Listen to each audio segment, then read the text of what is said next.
개인 사업자에 대한 연대 보증 제도가 오는 5월 폐지됩니다. 정부가 이산가족 상봉 문제를 논의하기 위한 남북 적십자 실무 접촉을 북측에 제의했습니다. 주택 소유 가계의 빚이 소득보다 빠르게 증가하면서 생계에 어려움을 겪는 경우가 크게 늘고 있습니다. 서울에서 3.3제곱미터당 1,000만 원을 넘는 전세 아파트가 2년 사이에 2배 이상으로 증가했습니다.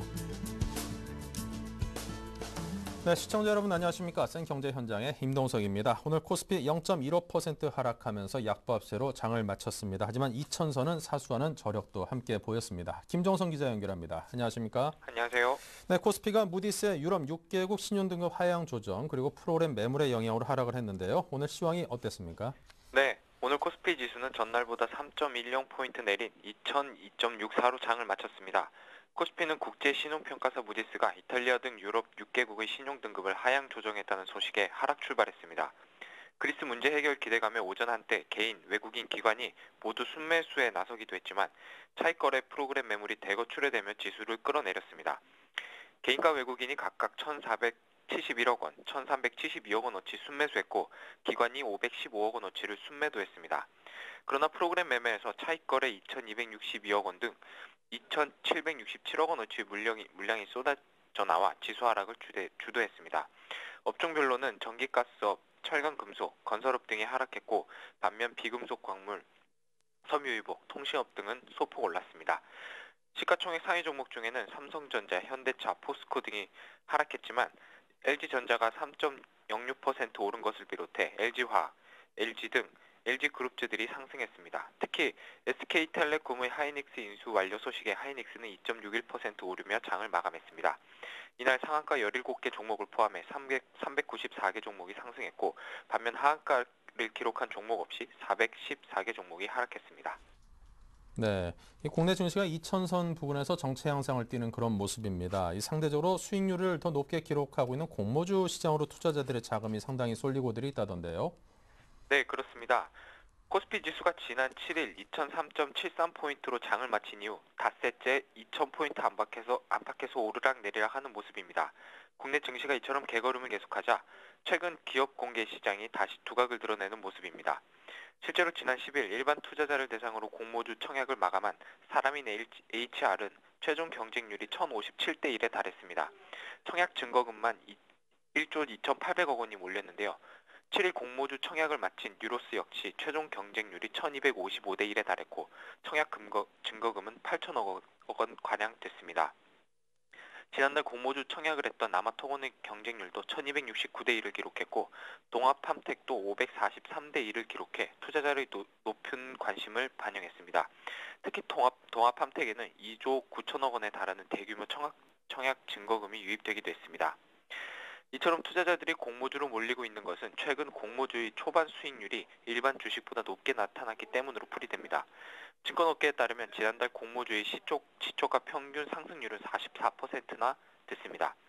시초가 평균 상승률은 공모가에 비해 상장 첫날 시가가 얼마 정도 되는지를 따지는 지표로 공모주의 상장 첫날 매도 물량이 많은 상황이어서 의미 있는 수치로 받아들여지고 있습니다.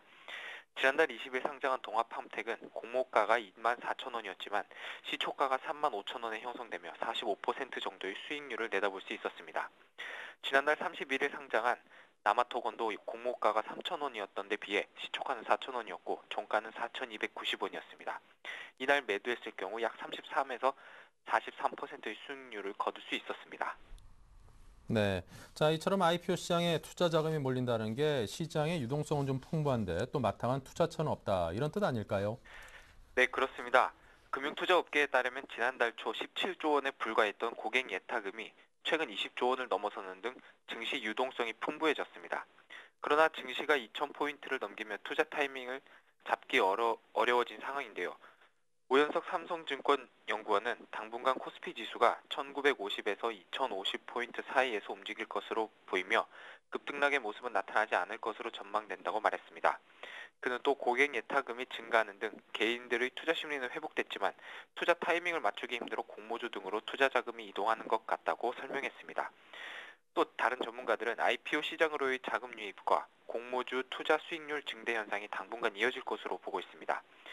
최현재 동양증권연구원은 지난달 이후 국내 증시 분위기가 좋아지면서 공모주의 상장 첫날 매도 물량을 받아줄 세력들이 생겨났고, 이에 따라 공모주 청약 투자자가 늘어나는 선순환 고리가 형성됐다며 증시가 2,000포인트 안팎에서 급락하지 않는다면 당분간 공모주의 시초가 평균 상승률은 40% 수준이 될 것으로 본다고 말했습니다.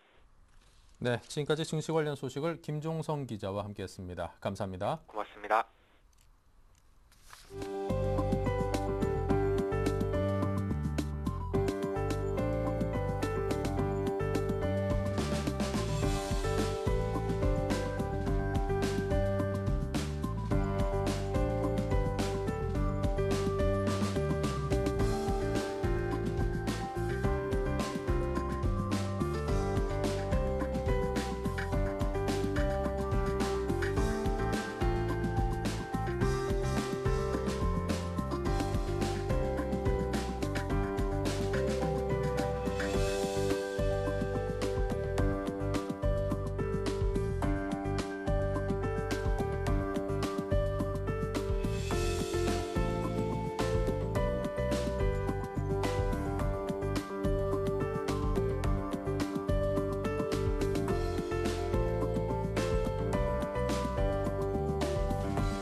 네, 오늘의 주요 뉴스를 전해드립니다. 개인 사업자에 대한 연대 보증 제도가 오는 5월 폐지됩니다. 금융위원회와 새누리당은 오늘 국회에서 당정 협의를 갖고 개인 사업자가 연대 보증인을 세우지 않고도 금융기관에서 대출을 받을 수 있게 하는 중소기업인의 연대 보증과 재기 지원 제도 개선 방안을 확정했습니다.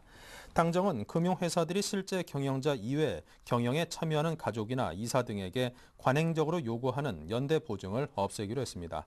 다만 법적 대표와 실제 경영자가 동일인이 아닐 땐 연대 보증을 인정해 바지 사장을 내세우는 편법을 방지하기로 했습니다. 정부가 오는 20일 개성이나 문산에서 이산가족 상봉 문제를 논의하기 위한 남북 적십자 실무 접촉을 하자고 북측에 제의했습니다. 정부는 오늘 오전 판문점 적십자 채널을 통해 대한적십자사 명의로 북측 조선적십자회에 이 같은 내용을 통보했습니다. 유중근 대한적십자사 총재는 이번 제의를 계기로 이산가족 상봉 행사가 성사되고 나아가 이산가족 문제의 근본적 해결 방안을 포함한 남북 간 인도적 현안을 협의할 수 있기를 기대한다면서 북측 적십자회의 적극적인 호응을 기대한다고 밝혔습니다. 주택을 소유한 가계의 빚과 이자가 소득보다 빠르게 증가하면서 생계에 어려움을 겪는 이른바 하우스푸어가 크게 늘어난 것으로 조사됐습니다. 한국은행과 통계청, 금융감독원의 2011년 가계금융조사를 보면 지난해 자기 집을 보유한 전체 가구의 가처분 소득은 평균 3,688만 원으로 전년에 비해 9.3% 증가한 반면 부채 총액은 6,353만 원으로 전년에 비해 12.9% 늘었습니다. 지난해 가처분 소득보다 빚이 더 많이 늘면서 가처분 소득에서 부채가 차지하는 비율은 2010년 166.9%에서 2011년 172.3%로 더 확대됐습니다. 서울에서 3.3제곱미터당 1,000만 원을 넘는 전세 아파트가 2년 사이에 2배 이상으로 증가한 것으로 나타났습니다. 닥터아파트가 어제 기준으로 서울에서 3.3제곱미터당 전셋값이 1,000만 원 이상인 아파트가 모두 24만 2천여 가구로 2년 전인 2010년 2월 12일에 10만 5천여 가구에 비해 2.3배로 증가했다고 밝혔습니다. 이는 서울 전체 아파트 125만 3천여 가구의 19.3%에 해당하는데 지역별로는 강남 3구에 전체의 63%인 15만 4천여 가구가 몰려있는 것으로 조사됐습니다. 강남구 다음으로는 서초구, 송파구, 양천구 등의 순으로 비싼 전세 아파트가 많았습니다. 대기업 계열사가 내부 거래로 사업을 수주한 뒤 이른바 통행세만 챙기고 중소기업에 하도급을 주는 관행에 제동이 걸릴 전망입니다. 공정거래위는 독과점 시장에서 경쟁을 제한하는 불합리한 거래 관행을 규제하기 위해 연구 용역을 의뢰했다고 밝혔습니다. 공정위는 상당수 대기업 집단에서 계열사로부터 수주한 계약을 별다른 역할 없이 그대로 중소기업에 위탁해 중관에서 수수료만 챙기는 행태가 관행화됐지만 현행법상 제재 기준이 없다는 판단에 따라 대책 마련에 나선 것입니다. 모디스가 스페인과 이탈리아, 포르투갈 등 유럽 6개국의 신용등급을 무더기 강등했습니다. 또 영국, 프랑스, 오스트리아의 신용등급 전망을 부정적으로 하향 조정했습니다. 무디스는 현지 시간으로 어제 스페인의 신용등급을 A1에서 A3로 2단계 낮추고 등급 전망을 부정적으로 제시했습니다. 이탈리아는 A2에서 A3로, 포르투갈은 BA2에서 BA3로 각각 1단계씩 신용등급을 내리고 향후 등급 전망을 부정적으로 제시했습니다. 네, 키코 사태가 터진 지 이제 해수로 5년째를 맞았습니다. 하지만 은행들의 외면 또 이 법정 싸움이 늘어지면서 피해 기업으로서는 상당한 어려움을 겪고 있다고 하는데요. 연유진 기자 연결해 듣겠습니다. 안녕하십니까? 예, 윤유진입니다. 네, 최근 1심에서 일부 승소 판결을 받고도 이 자금난을 견디지 못하고 사업을 접는 기업들도 늘고 있다고요? 그렇습니다. 지금까지 법원이 은행의 불완전 판매에 대한 책임을 물어 기업들의 손을 들어준 사건은 총 36건입니다. 이때 법원은 상급법원의 판결과 상관없이 먼저 배상금을 지급하라는 가집행을 선고했습니다. 하지만 은행들은 강제집행정지를 신청해 돈을 기업들에게 바로 지급하지 않았습니다. 항소심에서 결과가 뒤집혔을 때 미리 지급한 돈을 돌려받지 못할 수 있다는 이유였습니다. 문제는 재판 승리만 바라보던 영세기업들이 제때 돈을 받지 못해 고사하는 일이 생긴 것입니다. 돈을 받으려면 2심이 끝날 때까지 최소 1, 2년은 더 기다려야 하는데 버틸 여력이 없었던 것입니다. 네, 은행의 잘못으로 피해를 봤다는 인정을 받고서도 기업이 사업을 접는 상황 참 안타깝다 싶은데요. 그렇습니다. 강제 집행정지는 항소를 하기 위한 필수 절차가 아니라 선택의 문제입니다. 기업이 한때는 고객이었던 중소기업들과의 상생을 생각해 1심 패소 후 바로 배상금을 줘야 하는 게 아니었냐는 비판이 나오는 이유입니다. 네. 자, 이 키코 피해 기업의 도산을 막기 위해서 만든 패스트트랙 역시 고금리로 비난을 받고 있다고요? 맞습니다. 은행들은 기업들이 당장 갚아야 할 키코 손실금을 대출로 돌려 천천히 갚을 수 있도록 하는 패스트트랙 조치를 지난 2008년부터 시행했습니다. 하지만 손실금으로 인해 수백억대 적자에 몰린 기업들에게 신용등급에 따른 이자를 받아 이율이 최고 19%에 이르렀던 것으로 확인됐습니다. 특히 한국시티은행은 모기업의 반대로 기업 워크아웃 지원을 폭 거부하고 100% 대환대출을 실시해 중소기업들의 빈축을 샀습니다. 네. 자, 이 키코 피해 기업, 이 은행이라는 게 기업이 어려울 때는 비가 올 때는 좀 우산을 빌려주고 또 맑은 날에는 또 햇볕도 가려주는 양산도 빌려주고 그런 역할을 해야 되는데 오히려 좀 그 반대의 역할을 한다라는 비난이 있고 보면은 지금의 사태가 좀 어느 정도 짐작이 가는 것 같습니다. 또 최근 들어서 은행들이 올리고 있는 뭐 사상 최대 실적 같은 것들도 혹시 이런 것들이 포함되어 있는 게 아닌가 싶은 생각이 들어서 좀 씁쓸하기도 하고 기업을 접는 입장 상당히 좀 마음이 편치 않습니다. 지금까지 성장기업부의 연유진 기자와 함께했습니다. 오늘 도움 말씀 감사합니다. 예, 감사합니다.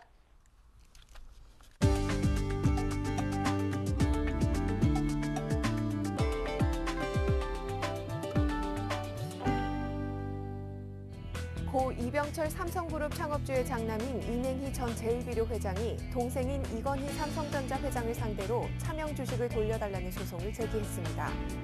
이맹희 씨는 아버지가 생전에 제3자 명의로 신탁한 재산을 이 회장이 다른 상속인에게 알리지 않고 단독 명의로 변경한 만큼 내 상속분에 맞게 주식을 넘겨달라며 삼성생명 주식 824만 주와 삼성전자 주식 20주 및 1억 원을 지급하라고 요구했습니다. 신용평가사인 피치는 SK텔레콤이 하이닉스 인수로 사업 리스크가 커졌다며 신용등급을 A에서 A-로 하향 조정하고 SK브로드밴드의 신용등급도 A-에서 트리플 B+로 내렸습니다. 반면 하이닉스의 등급은 더블 B로 한 단계 올렸습니다. 창원지법 하산부가 경남 통영시에 있는 3호 조선에 대해 회생 가능성이 없다는 판단에 따라 기업 회생 절차, 법정 관리 폐지를 결정했습니다. 이에 따라 이번 주 법원이 최종적으로 파산 선고를 내리면 청산 절차가 진행됩니다. 3호조선은 조선 호황기인 2000년대에는 수주 잔량 기준으로 세계 100대 조선소에 포함될 정도로 규모가 큰 회사였습니다. 코오롱 인더스트리 F&C 부문은 신제품을 기존보다 30% 정도 낮은 가격에 출시해 정찰제로 판매하는 클린 프라이스 제도를 시행한다고 밝혔습니다. 적용 브랜드는 GO2, 슈트하우스, 브레누드 등 남성복 브랜드 3종입니다. 클린 프라이스 도입에 따라 40만 원에서 50만 원이던 추동 남성 정장은 28만 원에서 35만 원으로 정찰 가격이 조정됩니다. 네, 연일 우리 증시 모습이 상당한 강세를 띠고 있습니다. 비록 오늘 코스피가 조정을 받았습니다. 하지만 1800선대에서 힘있게 올라서면서 2000선을 탈환하고 그것을 며칠간이나 또 지켜내고 잠시 잃었다가도 다시금 되찾는 모습을 보면서 우리 증시에 쌓이는 에너지가 상당 부분 크지 않나 그런 생각을 하게 됩니다. 더군다나 오늘은 조금 전에 여러분께 전해드렸다시피 유럽의 6개 국가의 신용 등급이 무더기로 강등됐다는 소식도 들려온 하루였는데요. 자, 그 평소에는 뭐 그런 소식이 들렸다 그러면 우리 증시가 상당 부분 하락세를 보이면서 많은 투자자분들의 좀 간담을 서늘케 할 수도 있었겠지만 결국 우리 증시 약보합으로 막아내는 것을 보면서 이제는 어느 정도 유럽 리스크라든가 물론 해결까지는 아직도 많은 산을 넘어야겠지만 그래도 우리 증시를 결정적으로 위협할 만한 그런 악재로서의 그런 크기는 좀 많이 줄지 않았나 그런 생각도 하게 됩니다. 그리스 위기 역시 상당 부분 진정되고 있는 그런 국면이고요. 외국인들의 꾸준한 매수세도 이어지고 있습니다. 우리 증시에 대한 탄탄한 체력 그리고 긍정적인 시각 이런 것들 한번 믿고 차분히 투자해 보시기 바랍니다. 자, 오늘 여기서 인사드립니다. 감사드립니다.